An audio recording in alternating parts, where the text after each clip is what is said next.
just a laid back girl. Like, what makes her seem so cool? Besides the fact that she won the goddamn tournament this time and actually like won. Yeah. Like, what makes her seem so cool? Just her what about her? There's nothing about her attitude that makes me want to hang out with her. I hate any. I don't want to hang out or be around anyone that's under 23 or 25 to be exact. There's no reason for me to want to be around her because she won a tennis tournament. The biggest one in the world. Is that because it's American? Yeah. Okay. Yeah. Oh, okay. Yeah. Well, yeah. Fair enough. We'll get to the Americans in a minute. Actually. Well, like I don't like whatever, man. Like. No, she gets an air horn. Like she made history. Yeah. Okay. Let me. People try to front like. Let me ask you. Like talk about parades. Oh, no, okay. You hear about that? They're like, they should give her a parade. Listen. I'm for them giving her a parade. Give her a fucking parade. If TFC got a parade. Okay, whatever. What were you going to say? TFC did not get a parade. Yeah, they did. Imagine if she got a parade over TFC. That'd be crazy. Is that as big as the Raptors? Bigger? No, it really isn't. I think it is. But, like, I'm talking about, like, generally it's not. Okay. But, like, it is technically. Like, I think it's only because she was the first Canadian woman to ever win a major. And the Raptors were obviously the first Canadian franchise to ever win. So just comparing it that way. No, I think it's up there. I think it's right there. But like I think to like the average sports watcher, like they're not going to put it in that, which is unfair to her. They're not going to put it on the same level. Is it bigger than, because I was listening. It's definitely bigger than TFC. And you know it too. Shut up. You know it's bigger than TFC. Is it bigger than when Donovan Bailey broke the world record? I don't think so, because I think although tennis is watched worldwide, I think that's like on a bigger scale. I feel like a lot of those moments stem from, it's more of like where you are. Mike Weir winning Masters? Yeah, this better be bigger than that. No, I'm just asking because I think it is. Only because it's two individual sports. Yeah, but like the way I try to assess it is that I'm looking at it from like the average person opposed to me, because I put it up there. Yeah. But I feel like it all depends on the setting. Whereas like, yeah, this is the U.S. Open. It's huge. Yeah. But like, I don't think people look at it as bigger than Donovan Bailey based on the fact that he did it at the Olympics. Sure. You know, and the Raptors did it, I don't know, against, I don't know if it's even against all odds, but like they did it. But against the Warriors. Yeah. Okay, one more. Bigger than when the Blue Jays won back-to-back? No, it's not bigger than that. No, the Blue Jays is bigger. Yeah, okay. Blue Jays bigger. No, I'm just wondering because those are kind of one. Yeah. Of the, like, but we're not going to compare it against when like Canada won gold in hockey because obviously like you know. But I think it's comparable to like someone winning an Olympic medal. Yeah, but like I guess no one really expected it. That doesn't watch tennis regularly. Correct. They're probably like, oh wow, look at this Canadian girl. They probably didn't expect that to happen. Oh no, that's fair. But people that do watch it did have her making it there deep. Yeah. So it's like, but nah, I don't want to make that seem like we're downplaying her. No, she's up there. Yeah. No, I was just because those are the other ones that I gave you were all like individual sports. Yeah. Track, golf. You know, which is equivalent to tennis being an individual sport. I just don't care about it because she's 19. I don't care about any 19-year-olds. Congratulations to her. At all. Yeah. We'll give you a little. What are we Bianca. Yeah. I don't know. What else am I supposed to say? She don't care. No. She's just out there living. She ain't even legal over there. So. Oh, yeah, you're right. Well, she technically is. No. They're definitely sneaking into a little bar. Oh, yeah, for sure. Yeah. She definitely hitting her struggle moves. Yeah. And you know she got some struggle moves. I don't even know what that is. You've never seen struggle dance moves? No. No? Well, we're going to go out. I'm going to show you some struggle dance moves. I'm still waiting for that invite. Struggle dance? You've never seen anyone like they're dancing, they're hitting their moves, but you know they shouldn't be hitting their moves. I respect the people that actually know that they can't move. Oh, that's me. Yeah. I respect you 100%. Oh, okay. Like, you know you can't move, but you hit a little two-step. And that's definitely me. The female comes, you're following her lead. Yeah. You know, kind of moving your feet, but like the hips kind of just, keep the hips to yourself. Yeah. That's okay. good. Oh, well, then I've got those. That's why I like you. Okay. That's why I like you. Yeah, but like there's some people, few drinks in, they're moving different. And, and what they don't understand is that everyone's watching. Oh no! Everyone's watching. Even if you keep to yourself and try to hit the struggle moves, we're watching. We're watching. I had somebody tell me once back in the day. Yeah. Two things. Okay. Once they said to me, "How can you be so how can your feet move so fast on the soccer field and so slow on the dance floor? Oh shit. Yeah. And the other comment was from a different person. I told them that my hips were moving, and they said no. Yeah. Those are like two things that you never want to hear. So it's always best to just like, know your surroundings, know where you're at. I know my limitations when it comes to dancing on the dance floor. But sometimes females like it. Sometimes they want to see you move a little silly, But there's a line. There's a fine line. Oh, very fine. There's a fine line. And if you and her move it silly, that's fine too. Oh yeah, as long as you know you're bagging it. Then it's kosher. Yeah, but I seen it this weekend, and I seen some other stuff. But we're gonna DJs and where I was at, because I know you saw the little snap. I did. And you'd be surprised that the dance floor was empty when I snapped all of that. Oh really? Yeah, but it was full like 5 minutes before that. So that means the DJ is not good. No, the DJ was good. Oh, okay. The DJ was hitting the song like he was a good DJ. Yeah. But the problem was that the people that were in the environment that I was in, they couldn't move to the songs he was moving to. Okay, so it cleared out the dance floor. So they tapped out. Got it. And I was like, is that the DJ's fault? I don't know, but I've seen that happen at a wedding. Yeah. Where like the dance floor clears. Yeah. And I always blame it on the DJ, but maybe it's not. Yeah. That was the one time where I was like, yo, that's not the DJ's fault. Like his transitions were good. Like he mixed it right. Like you could tell that he put work into it, but just the people that were there, and that's not his fault because the place that we went to, it's like general people are going there. People from all races, ethnicities, whatnot. Like they're just going to the vibe. So it wasn't like a specific like, oh, this is a techno party. Yeah, R&B, hip hop, whatever, rock party. Like this was general. So when he played that, and I saw the people slowly get off the floor, I saw people that stayed. I was like, oh. And some of them I salute. Some of them was like, no, like get off. Yeah. But I had a good weekend then. Who? You did. Yeah, it was our weekend off. I know. It's our weekend off. Oh, yeah, folks that are on YouTube watching this, we do talk about soccer/footy. We're going to talk about the international break. But I'm going to put the timestamps at the bottom. You click the timestamps to get to what you want to hear. We'll get to that, care about this guy, and care about his weekend. So we're going to talk about that. But yeah, we had the week off. We did. Somewhat. Yeah, still trying to international break. Yeah, still trying to put stuff out. Yeah. But it's always like you feel like, I got a bit of time. So I could like play. Do you feel that the international game is so much weaker, or I'm gonna say weaker than the club game? Now, I feel like it always was, but it's not. I don't think it's weaker. It's just that obviously the better players play with the better players in the club. Yeah. On the club level, right? Yeah. So eventually you get to a point where you're watching those teams on a weekly basis, and then when you watch the international, it's kind of like, wow, you realize that a lot of countries kind of like suck. Yeah.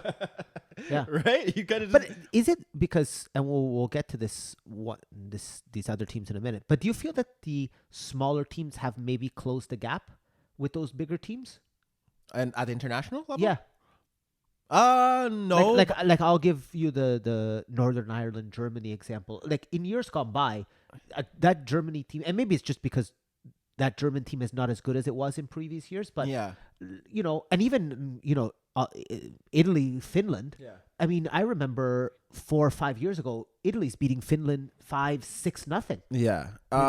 They struggle to beat them.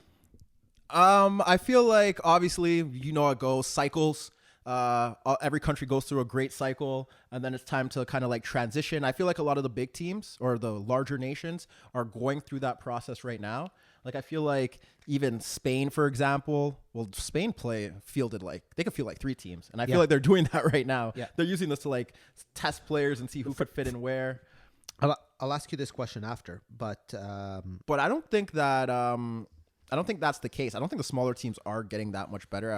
I just feel like the larger nations a lot of them are going through a period where they're trying to figure out who is going to be the group that takes the next step going forward for the long term. And I also blame this down to the development of players now.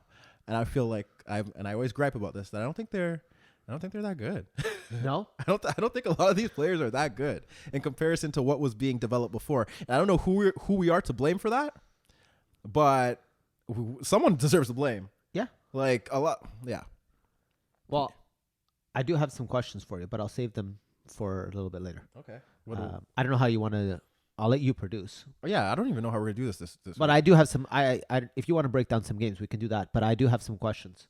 Okay. That I You're trying to ruin my Tuesday. Tuesday is now the best day in the world. I know. Monday used to be. We record on Tuesdays. Tuesday's the best day in the world. Monday's trash. Monday's so last year. Yeah. Yeah, like we're done with that. We're better. We're bigger and better. Exactly. Yeah, Monday's for losers. You recorded on Monday. Are you putting out your podcast on Monday? You trash. Hey, some of us are not doing podcasts anymore. Okay. Were you really gonna go there? No, I'm not. I just want to say I want to know how you feel. No, we're not. No. I'll definitely post him the link. No. I'll cut this part and you let him know. Yeah. No, you don't want to let him know. Okay, no. Fine. Can I let him know? Yeah. Well, because I saw the tweet. Okay. Go ahead. And just to sum things up, it's weird. All I gotta say, it's weird. It is weird for those two to, obviously we don't know what's going on behind the scenes, but I feel like they could obviously take their podcast to a whole nother level if they really want to, because they have a cult audience. And I want some of their cult audience, not all of them, just some. Yep. And I feel like why would you step away from that unless whoever you're working for, your employers, are telling you not to do it? Because if they are okay with you doing it, then you could take that to a whole different level where you don't even need those guys. But I also feel like there's an age gap where I'm thinking that, but perhaps they're not thinking that, because they're at different stages in their life, families, kids. Correct. So many different ways to go about that. So that's how I feel about that, without really like being stupid about it. No, and I'll comment on it as well, knowing them. Snitching. Yeah, no, but I know them personally, both of them. So, and I'm gonna agree with you. They have the ability to take that podcast to a whole new level. It's one of the few podcasts that I do listen to, if not the only podcast that I listen to. I mean, other than ours. So yeah, I do. I don't really listen to ours. So yeah, no, I hope that they're one of the few podcasts that do keep going. But yeah, no, 100%. I feel like, where all these podcasts are trying to do the same thing. Like, although they do fit that corporate, more media PR based sort of coverage, they do it in a more unique and organic way that like makes you actually want to listen and makes you actually want to like take in their analysis. It's something like just genuine about how they do that. Whereas you see corporations, the Foxes, the Guardians, the whatever. No disrespect to y'all, but y'all it's too structured, and there's no like personality. There's nothing there. Whereas those two guys have personalities. Yeah. And if they just let me produce their little podcast instead of whoever, I know who's producing the podcast, but whatever, he's a nice guy, so I can't say shit about him. No, but they let me produce the podcast. We could take that to the next level. So that's our little pitch. There you go. we're gonna ditch this and join them and just take the bag, cut. No, we're good. They know it's the best soccer/footy podcast in the world. That's why they're stepping down, because they know what time it is. They see the growth. There you go. They see the progression. Listen, I've gotten a number of compliments on our. Oh, they're all lying. They're all lying. I don't trust any of them. Well, they have nothing to gain. They have nothing to gain to lie to me. So, they're lying. They're not watching or listening. And those people firsthand. So. I see the numbers. Yeah. I see the viewers. I see none in Canada. That's a lie. That's a lie. They're all in England and other parts of Africa. They're not here. So, speaking of England, can I give one shout out? Yeah, give your shout out quickly. Well, we didn't even start the podcast yet. Hold on, man. Okay, start the podcast and I'll do it. Mike's ready. Mike's ready. Camera's ready. Yeah. Yes. The InnerViews Podcast episode number 80. Camera guy ready? Yeah. InnerViews Podcast episode number 88. Live and direct from Toronto, Ontario. It's Tuesday, the best day in the world. It's your guy Tyrrell here. The Blue Jays are playing. No one gives a damn, but they ensured that I paid $20 for parking. So screw the Blue Jays. Yep. Yeah, we don't like them. Nope. Like, get out of here. I don't want to pay for parking. So yeah, we're here live and direct from Toronto, Ontario. Yep. Guy Tyrell. International break, so we're kind of laxed, chilled, not much to really talk about, but we're going to try and give you at least an hour 30, just because we usually give you an hour 30. So we're going to try and stay consistent. Like I said, podcast recording on Tuesdays, audio drops on Wednesday, video drops on Friday on YouTube. This week we kind of lacked because we're getting into the routine. Yep. But videos out on Friday, audio out on Wednesday morning. And as of for next week, because the Champions League is next week, we're going to be doing the podcast on Thursday. Champions League is next week, right? Next week. Yeah, Champions League kicks off next week. So what happens for that week is that instead of recording on Tuesday and Thursday, we're just going to kill everything on Thursday and then have everything out on Friday. How about that? Done. Sounds good. But I'm not alone. No camera guy here. Dion didn't show up. Hugo didn't show up. No one showed up because it was Tuesday and they want to come on Monday, but they forgot that Monday is no longer the best day in the world. It is Tuesday. It's my favorite day. Shout out to Dan's neighbors for knowing that now, instead of hearing my annoying voice on Mondays, It's Tuesday. it's on Tuesdays. They're not going to hear gunshots on Monday. They're going to hear them on Tuesday. They're not going to hear them on Monday. They're going to hear them on Tuesday because it's the best soccer/footy podcast in the world. But like I said, I'm not alone. I'm here with my guy. You're just Dan. I'm just here with Dan. Sick Dan. Getting better. I am. Bianca Hive. Yeah. The leader of the Bianca Hive. That's me. Andrashu. Is that her? I don't know her last name. Andrescu. Oh, same shit. Yeah, shout out to her again. Yeah. Dan's here. He's happy. He's ecstatic because his girl won the little tennis tournament. The little tennis tournament. Yeah. She showed her growth. Yes. Dan showed his growth. Yep.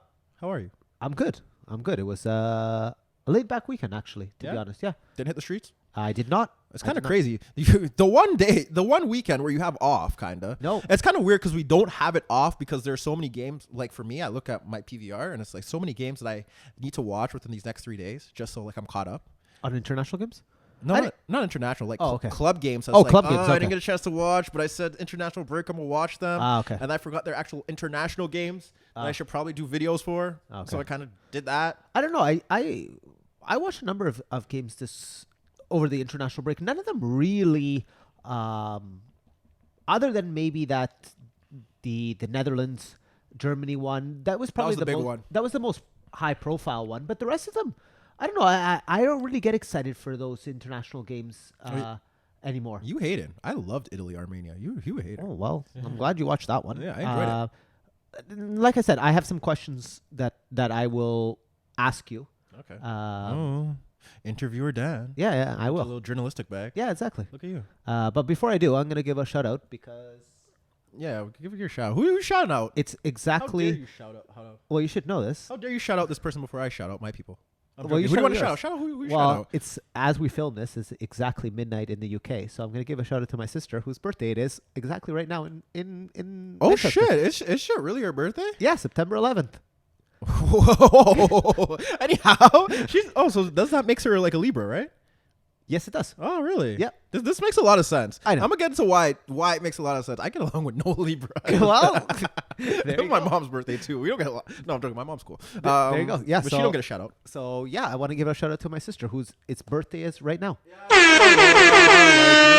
one fan of the podcast. You know, you got a shirt. You're one of the lucky few, and you know you're a great person. And you know we dearly miss you and want you to come back on the podcast soon, so you could talk. There you go. Yeah. Happy birthday. Hope you're enjoying it.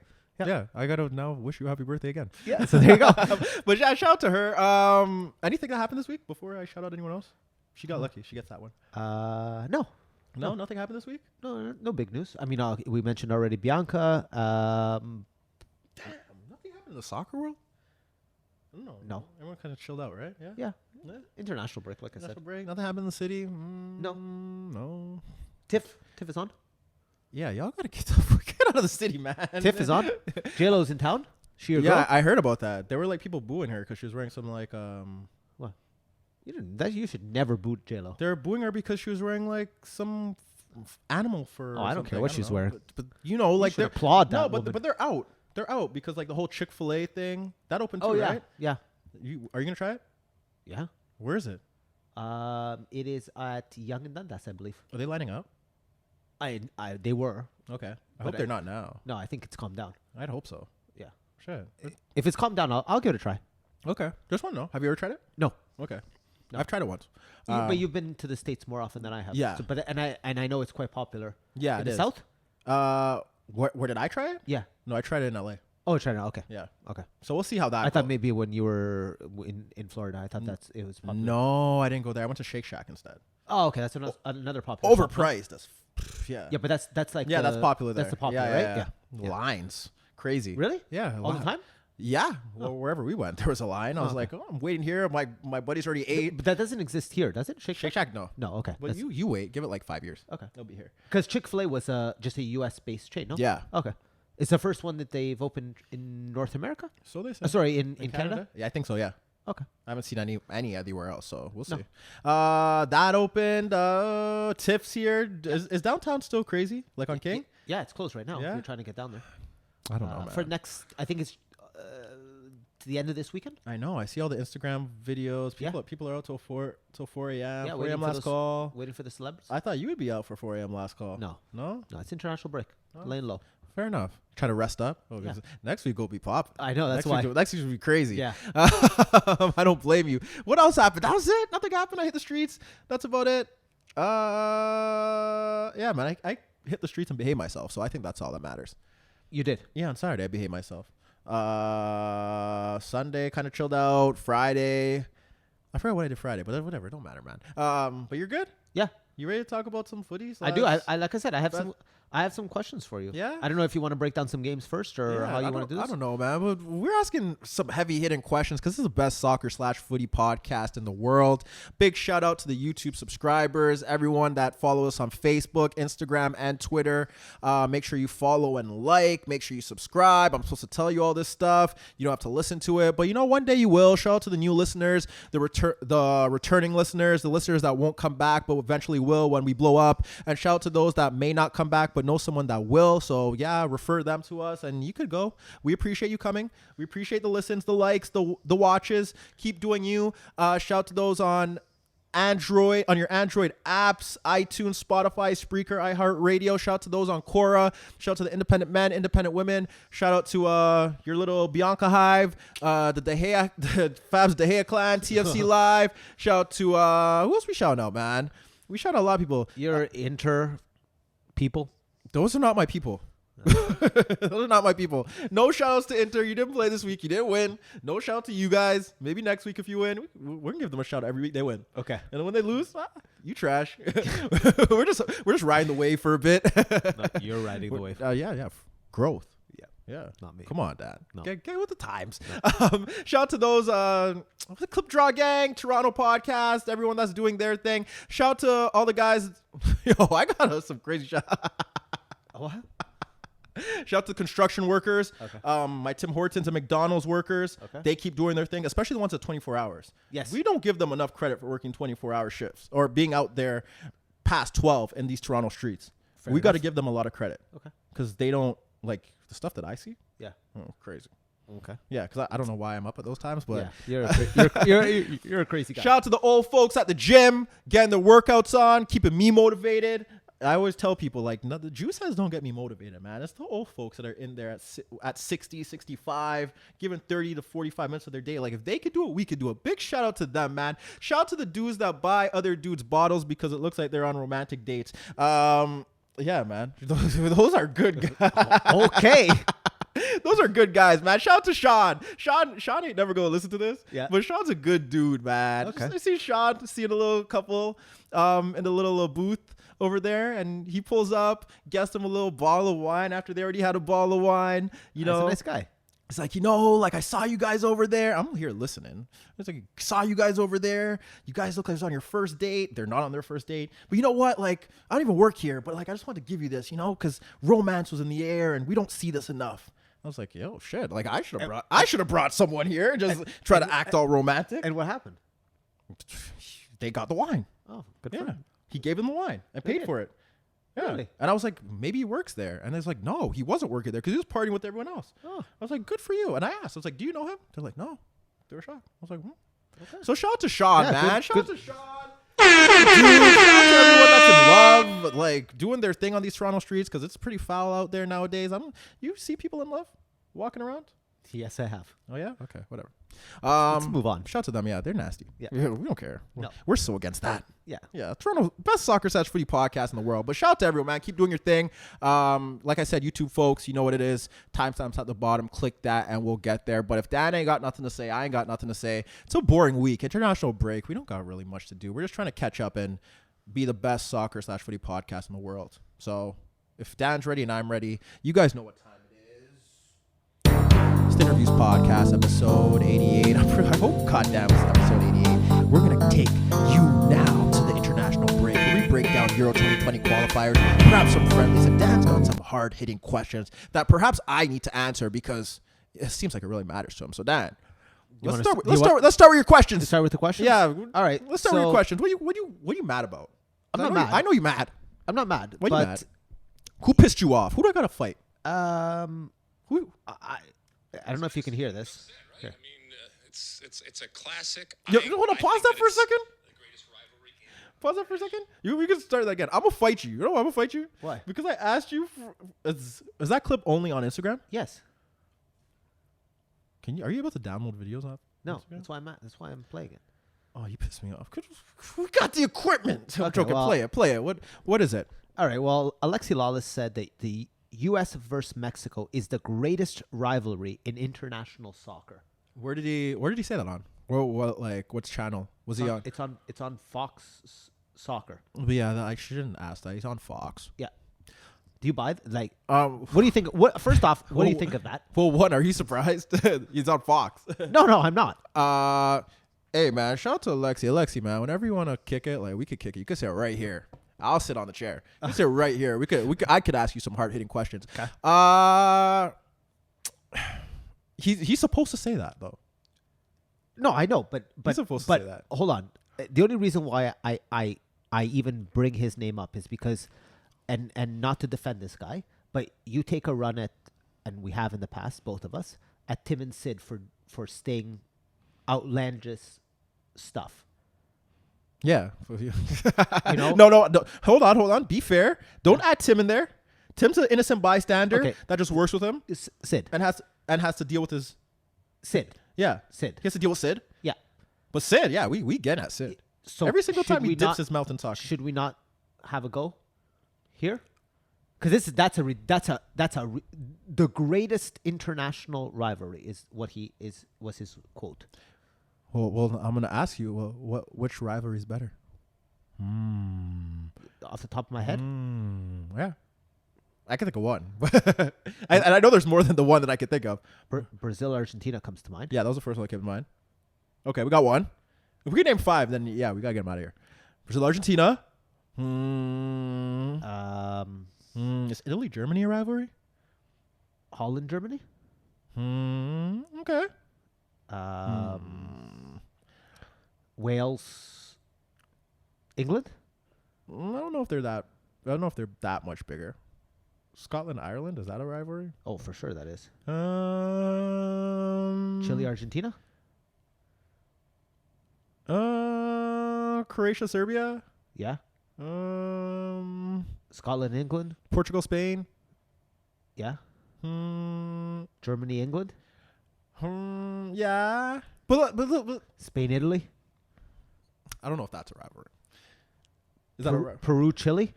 I could go on all of the. Yeah. But okay, that's fair. But I wouldn't for him to say that it's the biggest. I wouldn't go that far because I know for sure Brazil, Argentina is way bigger than that. Yeah. Okay, that's the one that I could be yeah, that is way bigger than that. The greatest rivalry. Not even the biggest, the greatest. Yeah, but he Eden, you know what? No, I know. So I could kill him. I could kill him for saying it's the greatest because it's not. And he knows that. I know that. I don't know about that, but I think we could make the case that it's one of the. And it depends how you look at it. It's from a sporting the game itself. No. Right. I don't think they have the greatest games, but I think that outside of that, I think we can make the case for it. Is it because it's U.S. Mexico? Yeah. And with all of the politics that go on behind it? That could also be part of it. Because then I would throw Serbia, Croatia in there. Yeah, that. Because that's a political. That's yes, yeah, There used to be one country at one time. You know, you can throw all that in there. I would say if Canada was any good at soccer, then Canada-US would be a pretty big rivalry. Correct. If yes. But I feel that's why the U.S.-Mexico is kind of in that conversation, or why he's trying to put it. He's trying to definitely sell it like that. And he's of course. To put it there. No. I know why he said it. Yeah. But yeah, he's wilding for saying that it's the greatest because it's not the greatest in every element that you look at. It's not the greatest. Is it one of the? I think it's top 5. Yeah, I was just gonna say top 10, but yeah, it could be in the top 5. Yeah. I don't know how we'd have to assess that on so many different levels. Yeah. But I'm just when did I he say that, like, was that during the game or like? No, it's before. Oh yeah, yeah, he's selling that. Yeah, no, I know what he was saying, but I just you know, I wanted to get your take on that. It is definitely not the greatest. No. Alexi. No. Mr. Lallis, whatever you go by. It's definitely not. I hate Fox, by the way. So No, I know. They got to get the Bundesliga off Fox. I know. Yo, DAZN got, like, just for that, DAZN got to take the Bundesliga, man. Yeah. Just because I don't want, like, they got trash. Shout out to Stuart Holden. Is it Stuart Holden? Stu Holden? He trashed too. Yeah. Shout out I don't know who Stuart is. Oh man. Yo, never mind. I'm not even get to that point. What else you got to ask? Second question is, after watching a number of these European qualifying games, is the South American qualification way better than the European one? Oh, from day one. Yeah. From day one. Because that is the best qualification out of all. That was my next question. Yeah, it is by far the best. Because it's so compact. Do you like the hex? No. But I guess the hex is somewhat competitive. That's what I'm saying. Yeah. Like where you narrow it down to that, like, yeah, to the 6 teams and you know. Yeah, no, the hex is fine. Like, I'm not thrilled by it because I don't think the games are that great in terms of quality. Yeah. Yeah, but do you see, and I'm in agreement with you. For me, the South American qualification is not only the most entertaining, the hardest. Yes. You know, like, you don't see, and I know Ronaldo scored 4 today, but he scored 4 against who? Lithuania? Yeah. Like, you know, and I don't want to get into the conversation Messi, Ronaldo, or anything like that. But no, but you saw the little thing that they posted. Ronaldo has this amount international goals. I was like, wait, but like, they have Euro qualifiers. They playing a bunch of bums. So that was why I was asking this question. Like, and I'm not caping for Messi in any stretch of the imagination. Put that cape on. But when Messi plays for Argentina in those combo qualifying, none of those games are an easy game. No, they're all difficult. He's not playing at Lithuania. He's playing. You know what's funny? Most of the times, he's playing teams that are in the round of 16 at the World Cup. That's what I'm saying. Yeah, because most of the time, all those teams go through. Yes. Yeah. Most of the time, or at least 4 out of the 5. Right. Go through. So I don't want to get into the discussion that, you know, the Ronaldo's goals, international goals, aren't as important as Messi and whatnot. I'm just saying that. Well, say it. Yo, why y'all so scared to say that? It ain't. It ain't. Like, I'm gonna go watch that because we didn't watch any games today, folks. Sorry, we're recording on Tuesday. Oh, I saw the second goal. You watched England Kosovo? No, I saw they second. They finished 5-3.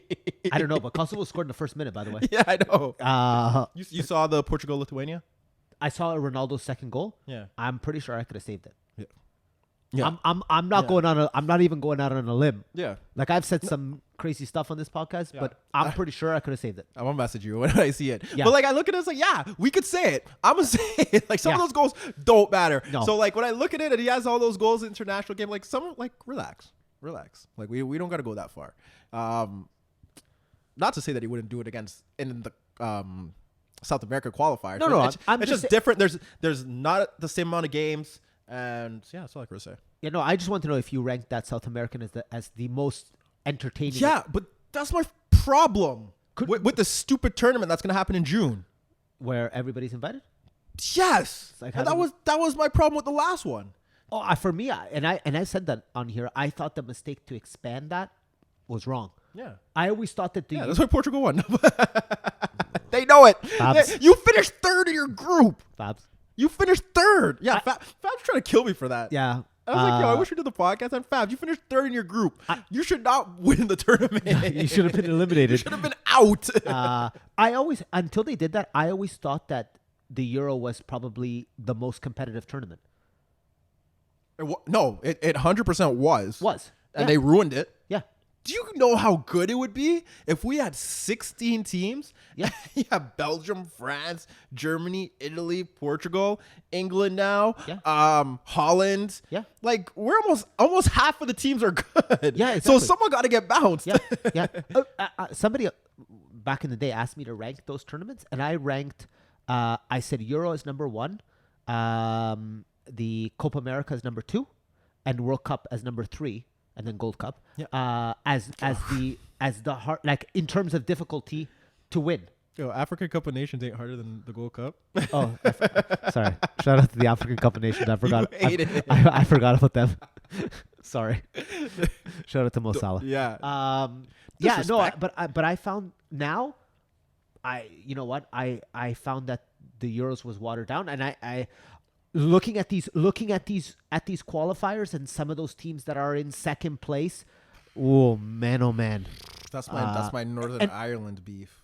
Yeah. Well, the other third, or they're somewhere. But it doesn't matter. They're gonna go. They're gonna get through because they're gonna go into the. Yeah. And that's the other thing. If you win the Nations League, Group D of the Nations League, you could get into the Euros.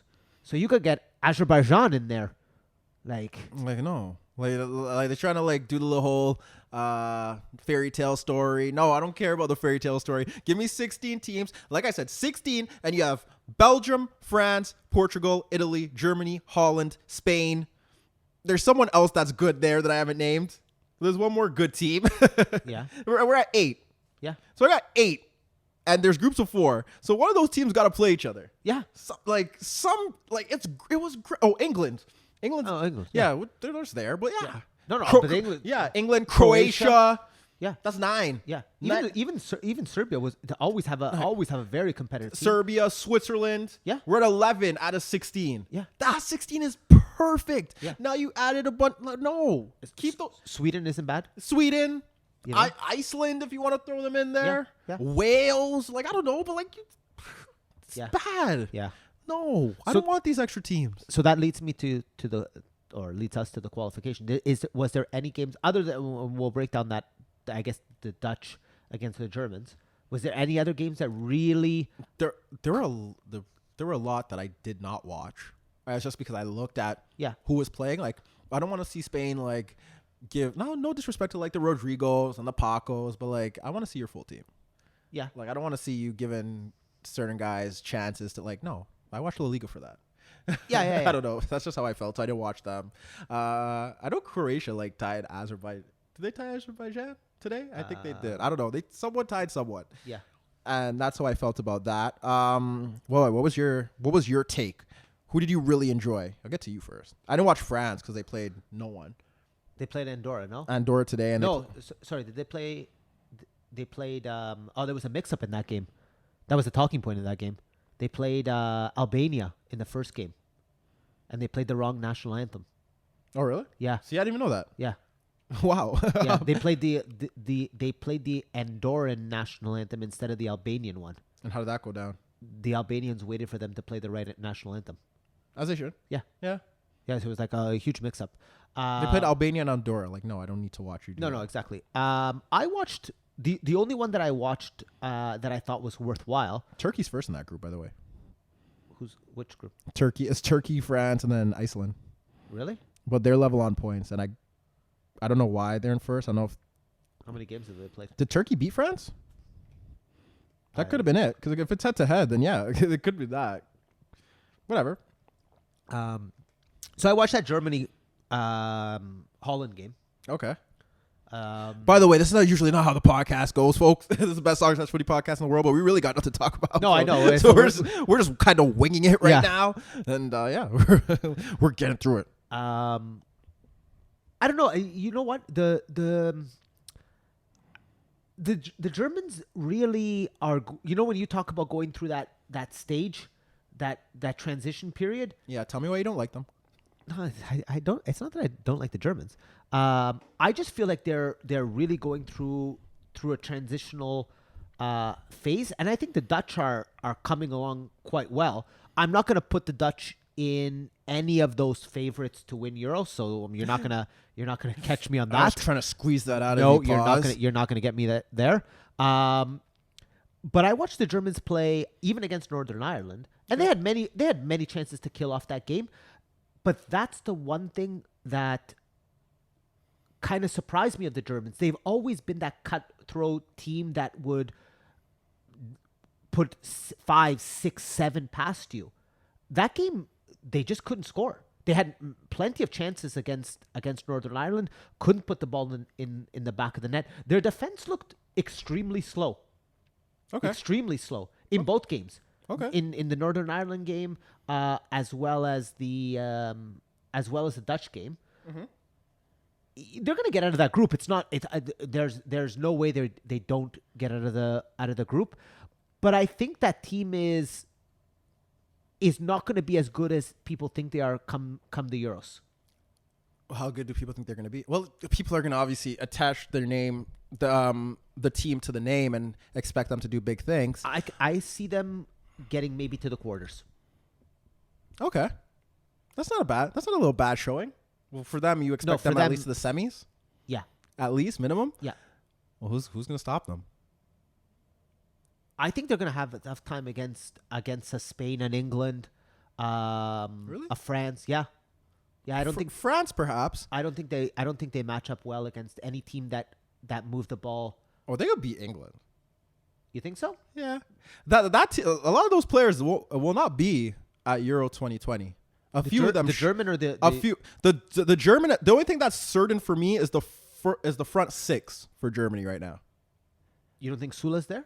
Sula's there. Because he didn't look very impressive. Matthias won't be there. Okay. And neither should Jonathan Tah. I expect Rudiger to be there. Okay. With Sula, if that. I'm trying to think who else could really squeeze into that spot. But those two are the two that come to mind. Rudiger and Sula should be. And their strike force is who? Their strike force is gonna be. I'm pretty sure it's gonna be what it is right now. It's gonna be Serge. Yeah. It's gonna be Marco. Yeah. It's gonna be Timo, and he didn't impress me. And it's gonna be in neither game, by the way. It's gonna be Leroy, if Leroy comes back. If he's fit. Yeah, if he comes back. Julian, he's an interesting figure. Brandt. He hasn't started the season off well. Nope. So with Dortmund, I get to watch him every week now, and it's kind of like, okay, we'll see how you progress. Draxler could come in there, yes, perhaps. I'm trying to think who else could really come in there. You know, they're a team that they don't have. Did you mention Royce? Yeah, I mentioned Royce. Okay. They don't have a natural center forward, so the way that they play, it does rely on speed. I don't know if I agree with the fact that they were always killers. More so, they were killers, I would say, perhaps in friendlies and in qualifiers. Yeah, that's what I'm talking about. But I know that, like, when they end up going to the tournament and winning it, they won a lot of those games 1-0. No, I'm talking about in qualifiers. Okay. Does that matter? No, I guess not. I mean, at the end of the day, as long as you're making it to the tournament, but I mean, at the end of the day, that's really what matters. But you're not, like, your gripes aren't necessarily wrong, because I feel like that's how the German media is taking it, and I feel like it's how the German fans are taking it. But it's like, you kind of got to slow down, because you had your golden generation.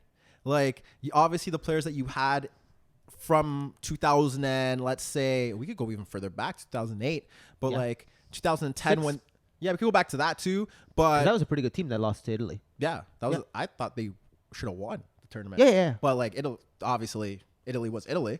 But they were really good. Yes. I wanted that to be the final, actually. Yeah. If they were on the opposite sides. That was actually a really good, I think that was the last. It was a fantastic semi. Yeah, that was a fantastic semi. Forget that I had the rooting interest, but it was a fantastic No, that was semi. a fantastic semi. And actually, no, I can't even hate, because 2010 was pretty good too. Semi or final? Semi. Spain, Germany. Well, actually, in terms of the games, that 2006 semis was very good. I actually thought the finals was quite good too. The finals was good too. Yeah. But like 2010 wasn't bad either. But Spain kind of dominated Germany, and then I forgot what happened with Holland. Holland beat Uruguay, I think. Yes. Yeah. Okay. Yeah. 2006 was very good. Yeah. Those are all good teams that I think there's like each team had a case to win the World Cup. Yeah. France had a case. I think Portugal had a case. Yep. I think Germany had a case. I think Italy had a case. I look at this German side, and they're in a transitional period, and perhaps it was the time to let Low go. I actually was surprised that they didn't. Yeah.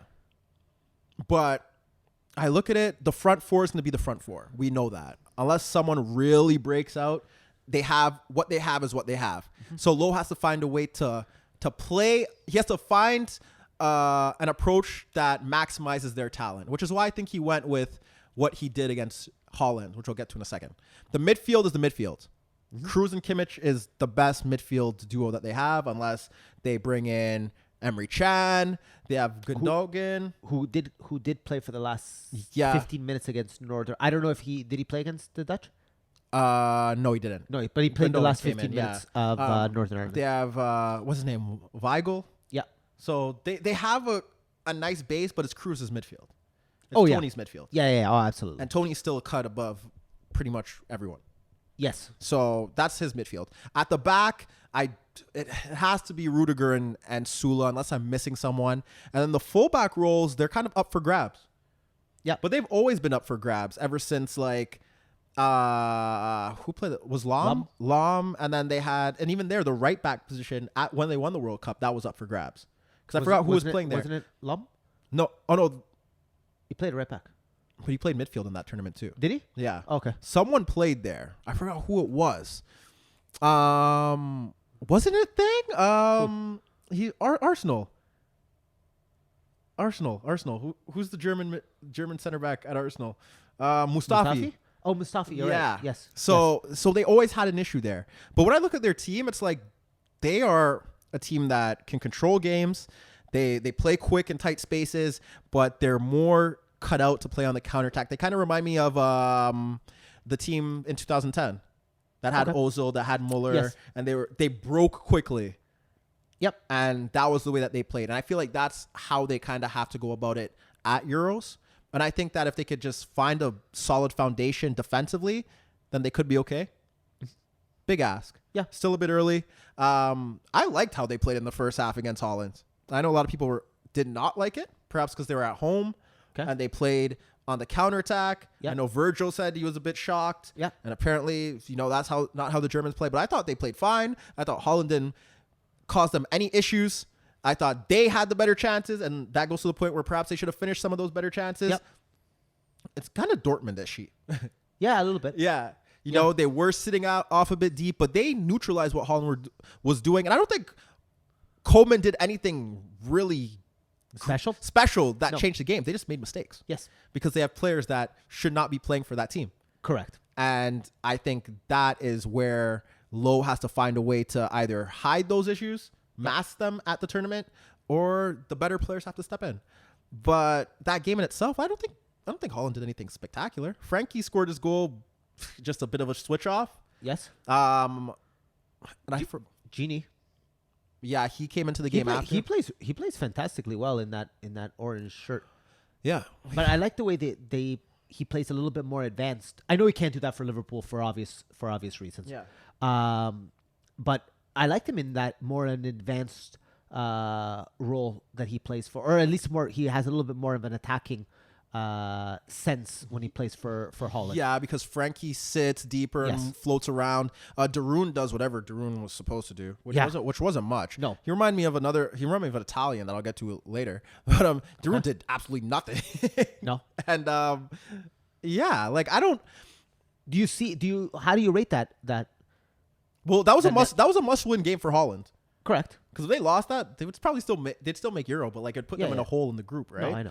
But how do I rate Germany? No, Holland, I said. Both of them. Well, though I think it wasn't a bad, because they ended up winning against Northern Ireland, and they had to win that game because then it would have been like chaos. Yeah. And I thought they handled that game much better. They eventually broke through, and they should have scored on numerous occasions. Yep. Serge was going ballistic. Yeah. Serge played good in the second half. Yes. For me, the only thing I could say is that Low has to keep playing them together. That front four has to keep playing together. Yeah. I think it'll work itself out, but he knows that it's good it's one of the better positions to be in, is when you know that that's going to be your front four and maybe a few other players can sneak in, so you know what you're working with. Mm-hmm. It's not like where you have a plethora of options. It's like, oh, how do I fix this? Or how do I put this person in? Yeah, no. I think that's an issue that Portugal has. Despite I really like them, I think that's an issue that they have. They have so many options. Correct. And I think that's harder for Fernando to now pick who he wants to wants to Though even with that team, I think for the most part he knows who his best 11 are. No. That could change as the year goes on. Because right now it's like, because they started the game that I watched, Gonzalo Guedes started, and it wasn't Joao Felix, but is Joao Felix going to start in the summer? based off the season. We know Ronaldo's going to play. We know Bernardo Silva's going to play. Those are the first two names on the game sheet. We know those two are going to play. But who's going to play in the fullback positions? Because Semedo played, and my friend who played at left back, Rafael Guerrero. They played at fullback. Because I have Cancelo somewhere in there. Is he going to play there? Well, the thing, to your point, I mean, they have Ricardo Pereira, who's been playing good for Leicester. Yeah, doesn't seem like he could crack in, but we don't know. Well, the thing is, like, and I'll speak for Cancelo when he makes that move from Juve to City. At Juve, he was playing week in, week out, and now he goes to that Manchester City team where he's not guaranteed minutes. He hasn't played yet this year, if I'm not mistaken. No. So how does that affect his? I see Joao Felix there because he's going to be. I think he's going to have a great season for Atletico. So I don't think it's going to be the minutes for him. Yeah, I mean, like you said, Ronaldo's always going to be there. But then even when we get into the midfield. Correct. Because the midfield that started that game was Danilo, William, and Bruno Fernandes. But they can easily, and we'll get to Portugal in a second, but they could easily throw in, there was no Moutinho, yes, who probably won't start every game, but he's there. There was no Ruben Neves.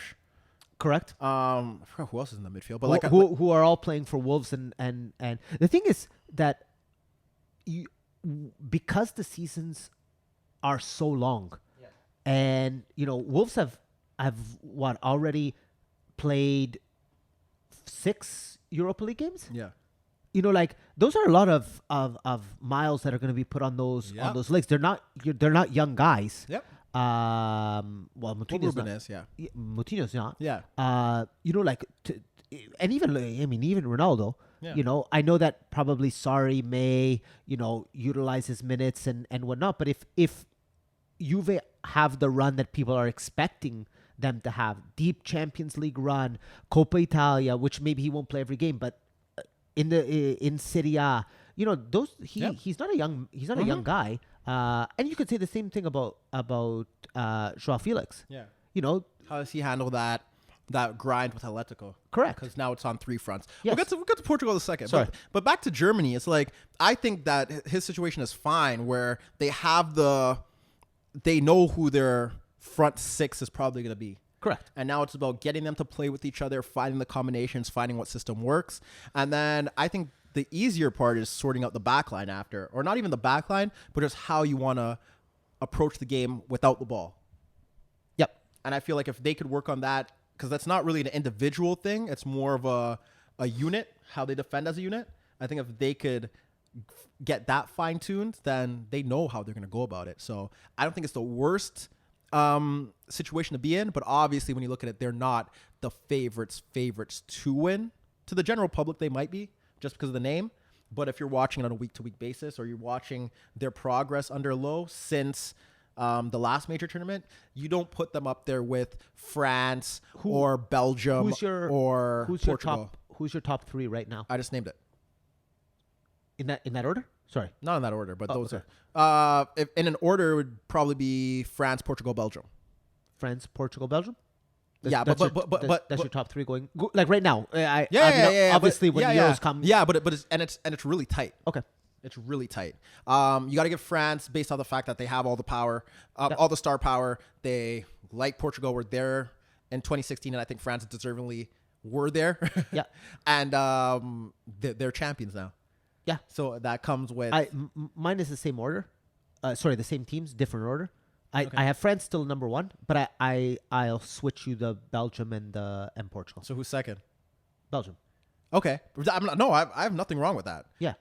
Belgium, but to me, it's really close. No, yeah. Belgium's there because, I've always killed them for not being able to do it. Then at the last World Cup, they kind of showed me, okay, you're here. Yeah. You're here. And now it's kind of like, okay, now it's time to put the finishing touches on it. Get Kevin to play in the right position. Eden is Eden. Yep. I think Lukaku's going to have a great season. The backline is the backline. And a lot of those players really enjoy playing for their country. Yeah. And I don't know, maybe it's the system that they play with when they play with their company. Because Romelu has scored bunches of goals, even when he was playing poorly for United. Yeah. Whenever he went to play internationally, he was bagging goals. Mind you, look who he's playing with in comparison to who he's playing with. And that was going to be my next point. Yeah. But the fact is, he's still got to score the goals, and he does. Yeah. And forget about who the competition is, because he did play some. He played some weak competition when he played for United. It still wasn't getting. It still wasn't scoring. So I said that United, a lot of players that are there, kind of just, it's not them. It's just what the environment that they're in. Correct. For some of them, not all of them. But I do think now, like, Witsel is probably going to be in the midfield. My biggest thing with Belgium was that they didn't have fullbacks and they didn't have a midfield. But Tielemans should get more games at Leicester, and he's looking like he's coming along well. So they have a team. And then Portugal, as much as they want to be like the gritty underdogs, the gritty no, they're team not. No one looks, you are no longer that. Do you put the English in there? They're not in the 3. No. That next tier. The English are after. They're after Holland. Really? Spain. They're after Holland, Spain, Germany. I don't think they're that good. Oh wow. I don't think they're beyond all the hype. I don't think they're there. Okay. Can they beat those teams on a one-off? Sure, but I wouldn't put like my money on it. Okay. I'm surprised that you have them behind Spain. I would agree. I'm surprised you have them behind the Dutch and the Germans. Well, they beat down. It's funny because they beat down Spain. Remember that little Nations League? Yeah, I don't put any. Okay. Yeah, I do have them. I do have them behind Holland. I do think that when it comes down to it in a major cup competition knockout game, I feel like Holland have more flexibility, better technical players. I think that their midfield can control that game. And I just think that, if I'm going to put it on the line, I just haven't seen enough from Southgate to show me that, like, they're the real deal. Where do you put the Italians? Just behind them. Behind England? Yeah. Okay. At the moment, yeah. Yeah. I'm not going to disagree with you. Because, like, even look at the World Cup and when England played Croatia, like, that should be a game that I expect them to win. Yeah. And they didn't. And it's just like, although they have progressed leaps and bounds, there's still a limitation. There's still a ceiling there for them. And I don't know what it is. And I can't put my finger on it. Okay. I still don't think the midfield's that good. Like, I'm sorry, if you're still tossing out like the Ross Barkleys and whatnot. Yes. Like, that's not it for me. I think the front four could be great. I think we could see Kane. We could see Sterling. We could see Sancho. Yes. Who should progress. Scored 2 today. Yeah. First 2. But, like, the midfield, it's still, like, or you see Delhi. I don't know how he fits in. Yeah. But, like, we look at it, and it's still Henderson, the Barkleys. Yes. Players that's like, And then the center backs is still Harry Maguire, Keane, Pickford. Yeah. I'm surprised you're a Harry Maguire fan, so I'm... Oh, yeah, of course. Yeah. Because for me, like... De Ligt couldn't be in my back. Couldn't be in my center back. That peasant. Never. But you feel that Maguire's center back partnership is not up. I think they can make it work. It's just not. I look at the teams ahead of them, and I still take De Ligt and Van Dijk over. Yeah, I am not disagreeing with you. Yeah, I still take the Germans to give them problems. Okay, like Germany against England, I still pick Germany to give them a lot of problems. I look at Spain. I expect Spain to give them a lot of problems if they could get that starting 11 right. So they're like in that group, but they're at the bottom of that group. Yeah. So that's how I look at it. With Holland, it's a good week for them because they won both games. Yes, it did. And they won it in convincing fashion. Like they scored 4 goals in both games. And for them, it's just they kind of have what they have. Yeah.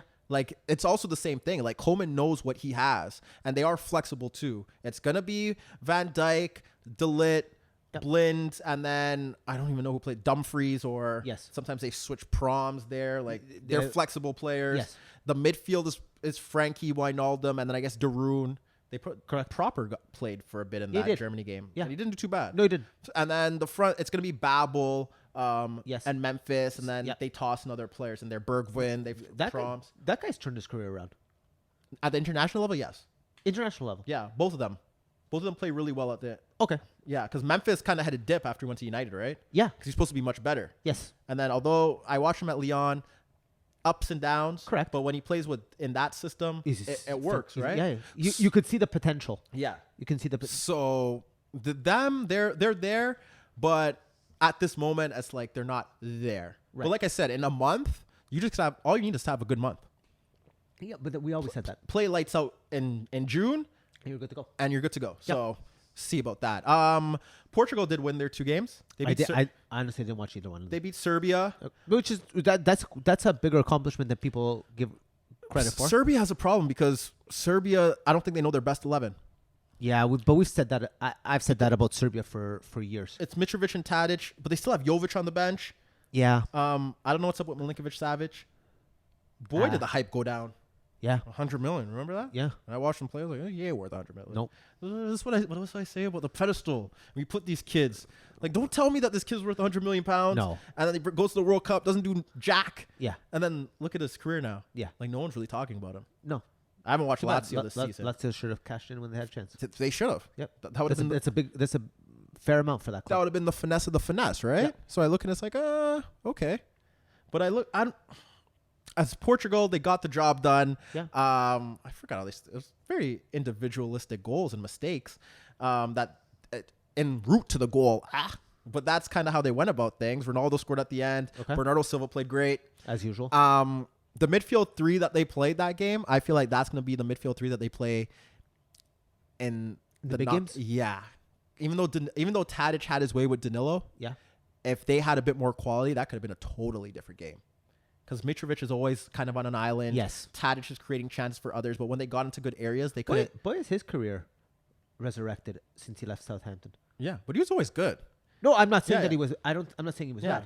But it's the thing about Southampton is those guys that were on that team, like the potential was there, and it's just they just need to get out. Correct. Like No, Tadic, yeah, that's what I'm saying. Mane, Yeah. Yeah. because you knew they were good. But yeah, his career Yeah. did, Yeah. and he played Van Dijk. Van Dijk, he played great. Who? Tadic that game. He played. Tadic had a fantastic run last year in the Champions League, and he had a fantastic game. The most recent one for Ajax that got them qualified into the Champions League. Yeah. So, that Serbia team, and I've said this for a number of years. If they could only, I find that their mental strength is not very. They don't Not have that the great. yeah. They have good pieces. They're like in the same way, in the same like conversation as like to me Switzerland. Yes. And I guess you could put Wales? even though not Wales. I was gonna say Croatia. Even though Croatia overachieved, Yeah. like they have a good crop of players, but it's just about getting the right manager in and Correct. getting them in the right setup for these tournaments. Yes. Croatia had it in the last tournament, and that's why they did overachieve. Correct. Mind you, however I felt about them, and the manner that they did do that, but that's kind of how it works because we always see it. It's like 1 year Croatia could be really great. Yes. And the other year, it's like they don't make the tournament. Yeah. Or they struggle and they get bounced early. Yes. So it's like, to me, it's about, and it's a lot of political stuff that goes on behind the scenes as to who's the manager and who plays. Yeah. I'm not getting into that. No, but that's a lot of it. And I don't want to. Every international level, right? Yeah. Every international team. And a little bit more on that Eastern Bloc. Yeah. Over there. So, but no, I don't want to get into that. But yeah, then Portugal won today. They look good, man. They look good. I was here killing Fernando Santos 4 years ago, I guess. Yeah. For the way that they won Euro and the fact that I said that they were the worst team to ever win a major international tournament. Correct. Of this century, and perhaps just like maybe even 15 years prior. I think that they were the worst, and I think that they shouldn't have got there because they finished third, and I stick by that. And anyone who's watched football for the past, since I was born, could probably justify that they were the worst. But I didn't think he'd be there now. And I didn't think they'd get to a point where it's like, oh, wow, they kind of got something. And I'm not giving him the credit. No. Because whoever's developing the players has done a really great job in that country. Yeah. And they've done a fantastic job. And now they have a great crop of players. Now we're kind of seeing, how it kind of all died in 2006. But that generation kind of started like post 2002. Or like it was there in 2000 and like we were seeing where it was going. And then from 2004 to 2006, they were arguably one of the best teams in the world that couldn't get it done. That's where I have them right now. Like we're seeing it all come together. They have a reliable goalkeeper at that level. They have a lot of fullbacks that could play. Yes. They still have an issue at center back, but I don't think that really matters if, like I said, like you're defending as a unit and everyone is compact and everyone picks up the slack for everyone else. I don't think you need to have the greatest center backs, just competent ones that do their job. keep it tidy and efficient. And then they have an abundance of riches in midfield. Yes. They have the best player that's going to be at the tournament, and Ronaldo. Yeah. And then they have Bernardo. He might not be the best, by the way. I think Joao Felix might be the best player at that tournament. Why are you caping for him I so know. hard? I Why are you yo? he listen. Don't sleep on him. I am.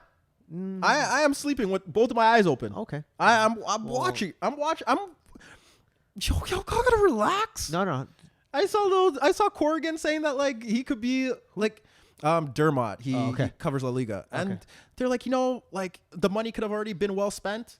It's like, no, it hasn't. We played 3 games. No, but I know. I think he's not. The Ronaldo's going into that tournament the best player if he's healthy. Yeah, no, I'm just saying that when the tournament's done, I don't think the best player in the tournament is Ronaldo. Oh, okay. I think he may win it.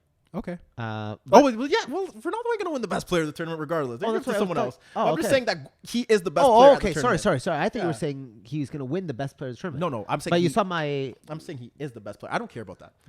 I'm going to say it. Just to shout out to Fabs. Okay, give him his little shout out.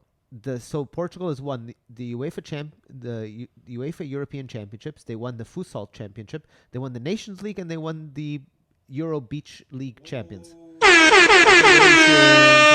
Ooh, you get him, Portugal. You show him who's best at every soccer competition that you can. Yeah, you do that. Ooh, you guys kill him. You better be at the Euro final again. Show me that you're the real deal. What else do you want to talk about?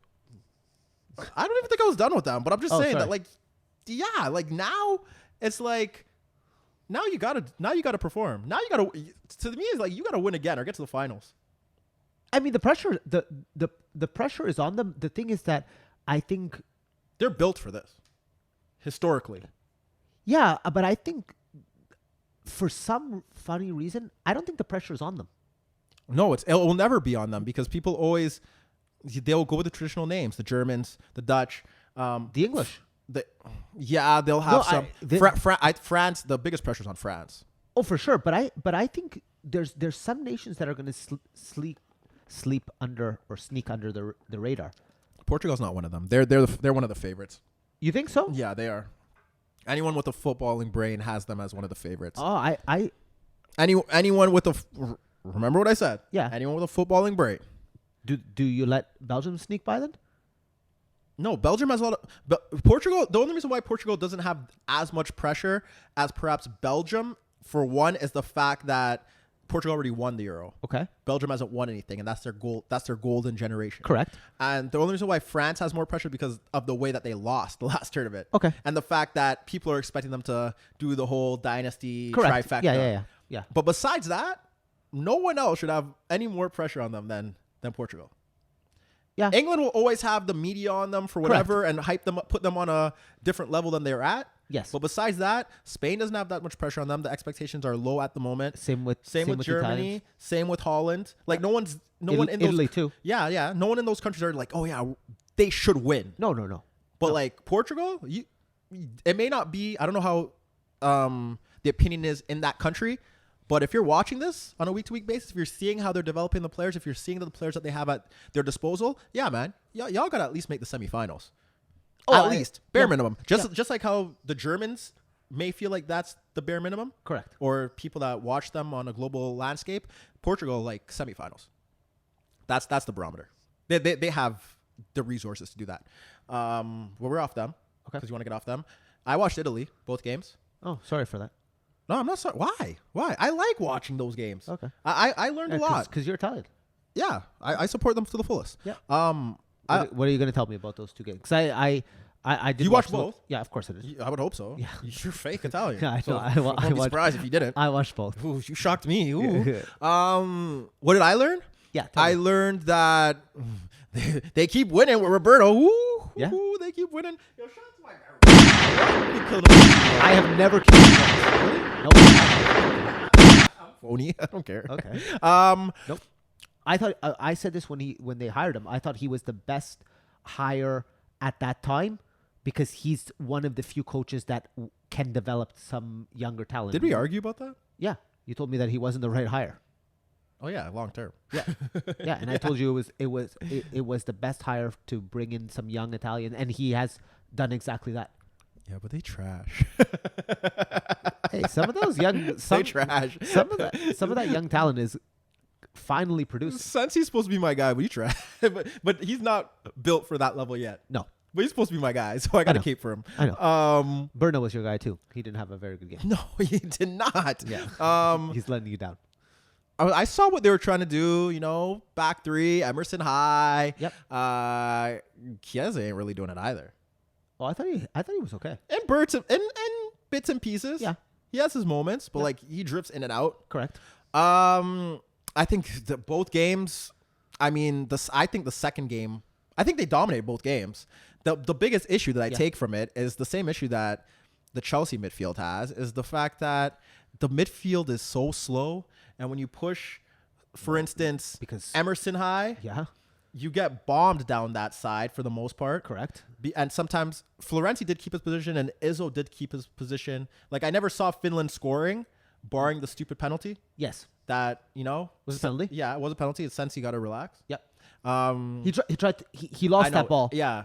And he tried to come back and then, that it happens. But you know what's funny? Watching that and watching him track back, I'm like, he's going to give up a penalty right here. And lo and behold. He did. Yeah. But like you said, he was a little bit naive. Yeah. My problem with them is the same thing that I have with the Chelsea midfield, is that Jorginho is slow, but Verratti is slow. And there were times where they were both caught high. And then you have teams that could run at you. Yes. They're so easy to bypass. Correct. In transition. Yeah. And I feel like that is going to be their weakness. Like, I'm trying to think if there's any Italian that could really play that role to cover for them. And I can't think of a midfielder in the mold of that. Barella's playing high. Yes. And not doing absolutely nothing. No. He's just stuck up there. Yeah. I'm just like, well, what is your cause? Yeah. And he was at fault for the build-up of the Armenian goal. Yeah, he tried to play that ball across field and got picked off. Well, I think the pass was coming to him, and then he didn't. It's not the pass was coming to him. It didn't get to him. He reacted slow, and then that's what. They got killed. Yeah. They're a work in progress, man. And I just don't. It's not about Mancini himself. They just don't have enough quality. No. There's. I don't know where the players are. I don't know if the players are there.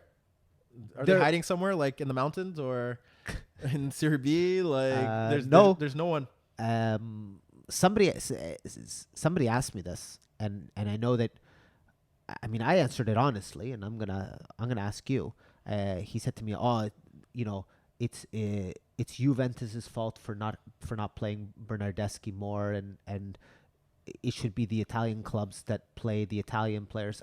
I don't buy that. I don't buy that as an answer. No, yeah, that's like, not a good so answer. you're telling me that Juventus should play Bernardeschi over Costa because he's Italian? No, those guys, like, it's not Juventus's job to play Italian talent over non-Italian talent. Juventus is there to win. If the Italians are their best player on the field in that role, well, then they're going to play. But it shouldn't matter what nationality, and it shouldn't be Juventus's job to nurture Italian talent. If they're the best players, then they play. But is their academy trash? Like, they got no one in that academy that could step up to the plate. You know what? It's not known to be one of the better academies. And I'll be honest. Y'all ain't the best. Y'all can't produce players. No, we can't. No, y'all just poach them. Yeah. Oh, okay. But to be honest, I can't think of off the top of my head any. It is rough, and it's like you could maybe say like I don't know, some of the smaller clubs like a Fiorentina or maybe an Atalanta or but the last Juventus player that came through, and I could be wrong, but the last Italian player that came through the Juventus youth system might have been Giovinco and Marchisio. I can't think of. I'm just trying. Keane. Sorry. Yeah. Time will tell. Yeah, but for me, he doesn't count anymore. No. Because he's not with the club. Yeah. Right. So, and I mean, look, that's an indictment on some Serie A clubs, right there, that you don't have. And I'm not expecting the youth system to be the Barcelona because there's very few that are like that. But my thing is just, there's not one. Yeah. There's not one.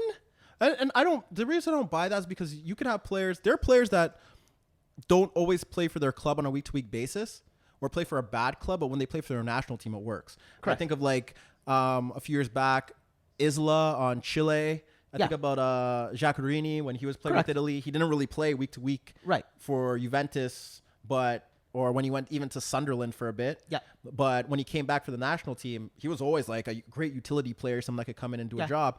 When I look at it, it's just a lack of talent. And it's like, I don't expect Italy to have the best strike force. They don't necessarily always have the best strike force. Correct. But I look at the midfield and what a drop down it is from like the past or like 10 years ago. Yes. You know, big drop down. Yes. I look at the defense. It's not a bad defense, but it's not a great defense. But you know what the thing is, and the same issue that Juventus is having with Chiellini not there, that same missing piece, and it's two things. The fact that you cannot replace Chiellini, who's not a young guy. Like we're not talking of this is a Van Dijk or a De Ligt or like a young. This is an older defender, and the fact that you not having him causes that much problems is an indictment on who's coming up through the system. Yes. Right? And that's my thing. Is like, no, Juve, Italy, as good as great, because I'm not even using the word good, as great as he is at 35, like, no. Yeah. Just because he's not there, should not be the downfall. But I see that it's even more evident in the Italian team than the Juventus team. Well, yes. Because Juventus, you have De Ligt and you have, what's his name on the bench? Why do we always forget his name? The Turkish guy. Yeah. I forget myself. You don't matter yet. But starts with an R. Yeah, but like they have cover. Yeah. But I feel like the national team doesn't have cover. Romagnoli. Right. But that's a step down from them. Oh yeah, of course. And Bonucci's not a young guy either. Yeah, played some nice little pass against Finland. Yeah, he did. But yeah, no, that team is still very much a work in progress. You're going to be disappointing. I know that. Yeah, I don't have them going very far. Well, you know what? I'm not gonna say jack shit because Portugal wasn't supposed to go very far. I know. And Italy hits third, and then they get the easy side of the draw. Yeah. And, people were saying that if Insigne is there, that adds a little bit of quality up front. It's better than. Yeah, it's a bit better. But you know how I feel about him. No, I know. But But I don't see that he's gonna make he adds quality up front, but he's not the game changer. He's not the difference maker. No. It would have been interesting to see Lorenzo at the World Cup that Italy didn't qualify, because that would have been him in his peak. Yeah. But there is, Keane, Zaniolo, they maybe could find their way in there. You know what? The thing with them is that if players have good seasons, that for them, I think like if they're gonna make a run, they're gonna have to go with the form players. Yeah, the players that are in form, come towards the end of the season that had great seasons. Rely on them and kind of work off them. But like long term, right now, it doesn't look great. Yeah, but like I said, you have a. Can you see Mario getting in there? No, I don't want it to happen. Just for. You don't like him?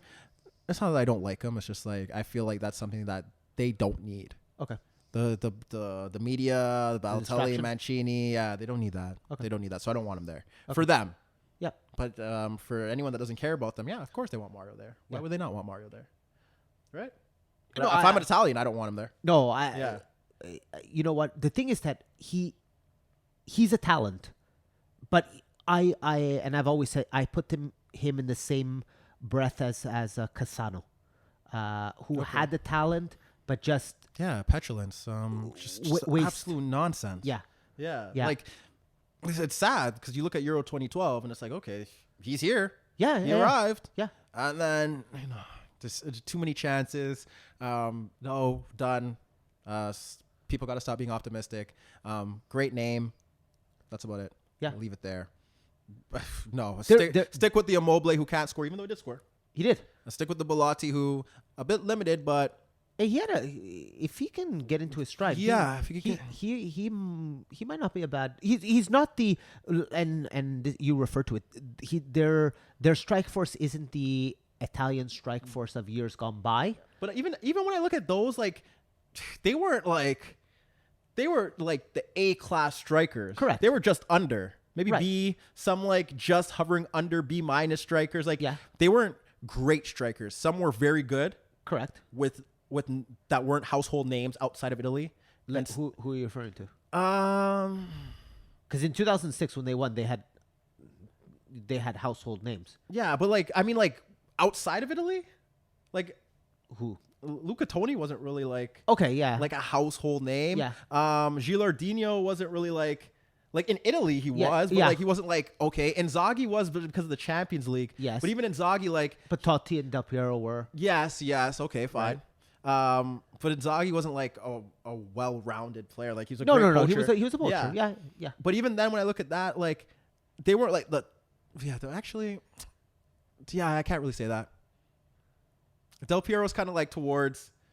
Oh, but Del Piero was always. Yeah. And so was Totti. So that's why I can't really say that. But like just the way that the team operated. Yes. Like it wasn't solely reliant on them. Like they were pieces to the puzzle. Oh, absolutely. And I feel like Italy have strikers that obviously if they could get them to score, that's fine. Correct. Like I don't think they need like the greatest strike force to accomplish the whatever goal they're out there to set. Correct. But if they're efficient, if they could just get them to score, if they could work as a unit, then it's not that big of a deal. But there's so many limitations there that I don't know if they can.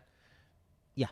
It's just too unreliable. Correct. And I don't know if those players are going to be up for it. It's a big jump to perform at that level against, let's say they get to a round. I think for them, if round they of 16, I think round of 16, quarterfinals, depending on who they draw, I think that's job done. Yep. Job done. Take that, see what you have, and move forward. I think for them, the goal is the next World Cup. Correct. Oh no. To be who everyone expects them to be. Absolutely. Expects them to be. Yep. And you could not complain with that. But if they don't get out of the group, depending on who's in the group, Yep. which it should be favorable for them, Yeah.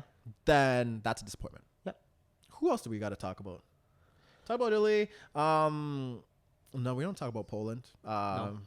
Spain did what Spain did. Yeah. France Do you did want to what talk France about did. the country that we're in? No. We hit all the Euro teams? Well, the most important ones. The most important ones, the most important ones that played actually had meaningful games. Yeah. You want to talk about Canada? I didn't watch Canada. Canada wasn't even on TV. Well, They streamed it. that was part number one, but that's fine. Okay. I would. So what do you got to say about Canada? No, I for me the game against the US is the big one. You know, I didn't even know the U.S. was in their little group. Oh, really? There's 3 of them, right? Yeah. So what is it? Top 2 go out through? No. Top 1? Yeah. No. Yeah. It's top 1? Yeah. Oh God. Hold on. Top 1 goes to what? Semis. And what if you come in second? No, you're out. But it's for World Cup qualifying? No. That's just Nations League, right? Yeah. Okay, who cares? But the thing is that they need these points because I know. they got to get into the I know. They got to go into the hex directly now. I know. So that should be interesting. Man, I saw people at the game. I didn't even know the game was going on, number one. Okay. I saw people on Instagram showing me the game, and that's how they play. I was like, I don't give it. Those were the 2 games that I was like, I don't give a damn. I'm enjoying my Saturday night. Okay. Not watching Canada, Cuba, nor am I going down to BMO. Shout out to the people that went down to BMO Field. You guys are the real ones. Shout out to Canada for don't lose. I don't care. Okay. And I don't care about TFC destroying whatever's left of that expansion team. Yeah. Give him a heart. We're not analyzing that. I don't give a damn. Like, I'm tired of seeing Canada play Cuba. Yeah, no. I don't care. Like, everyone's getting their goals off. I think Jonathan Davis scored a nice goal. Yes, he did. Yeah. But, like, your boy Ozo scored too. He better score against Cuba. He did. Yeah, good for you. Inside the box, by the way. Surprise. Yeah. Ooh. Yeah. No, I like I said, for me, these are 2 games that they should get the job done.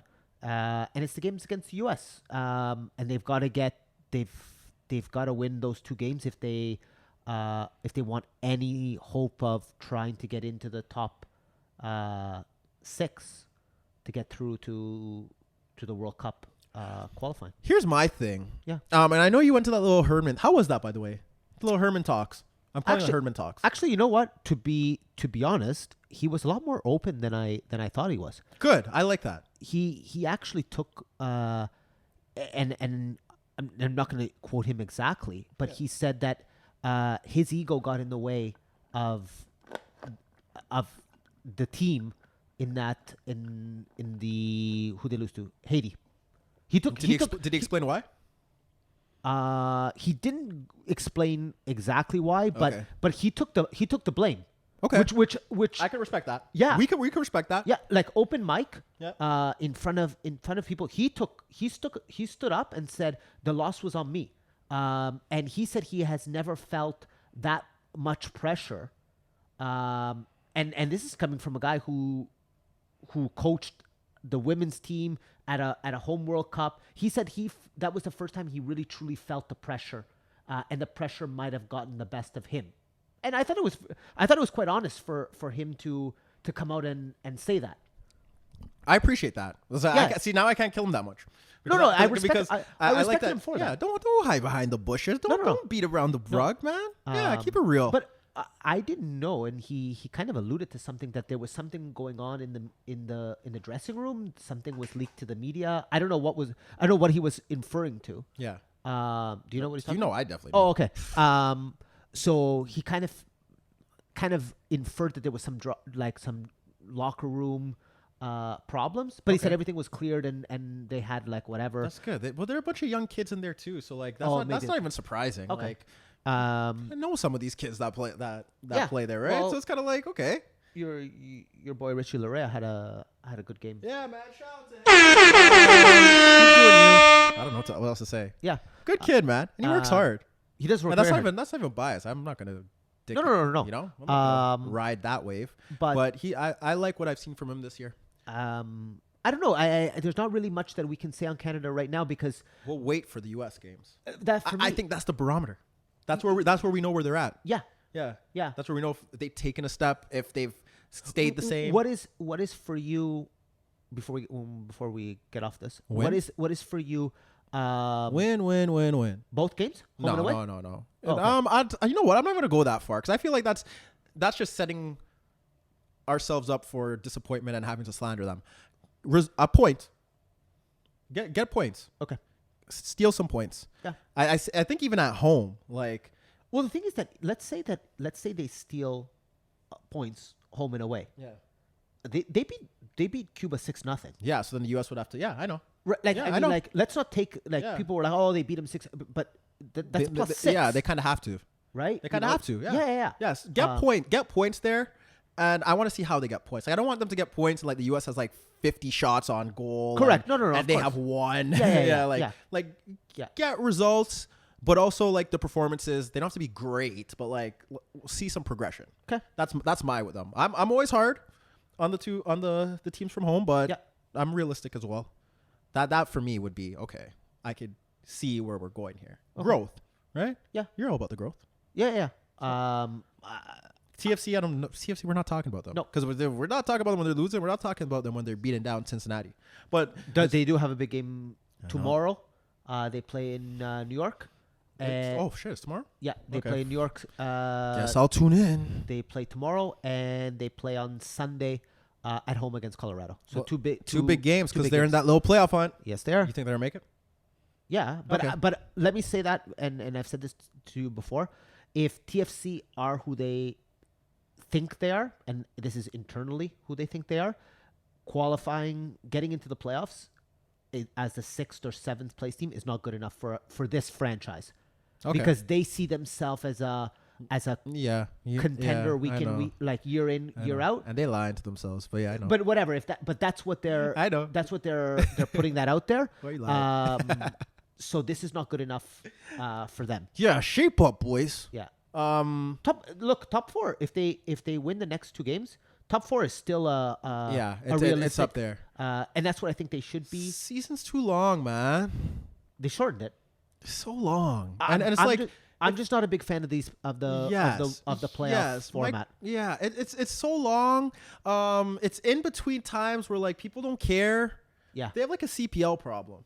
Like it's in the summer, people are already doing their own thing. Then you have major international tournaments.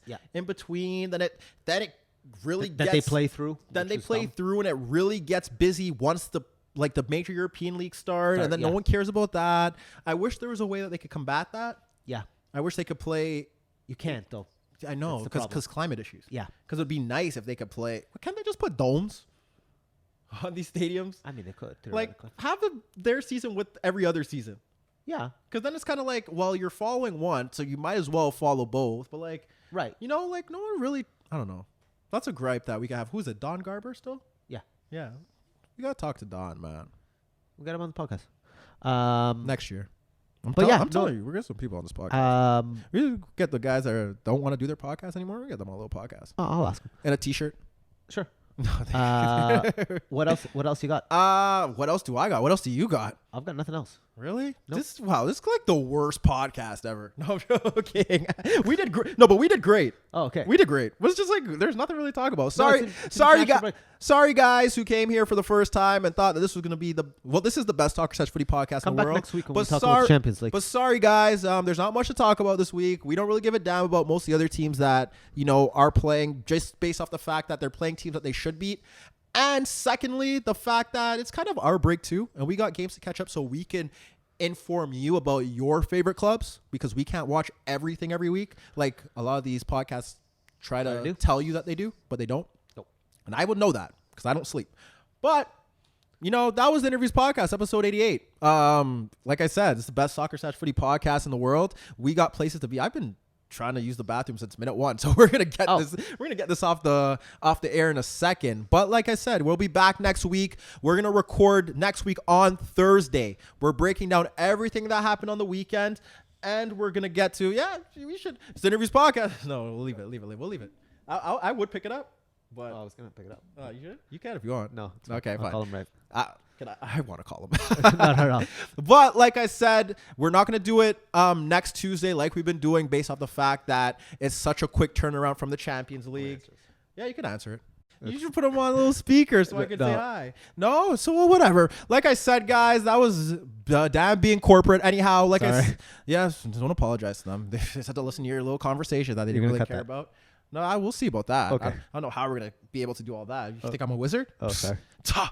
Anyhow, like I said, because the quick turnaround, we're not going to be able to do the podcast on Tuesday because it's the Champions League day where the games are being played. So we're going to hit you with everything on Thursday.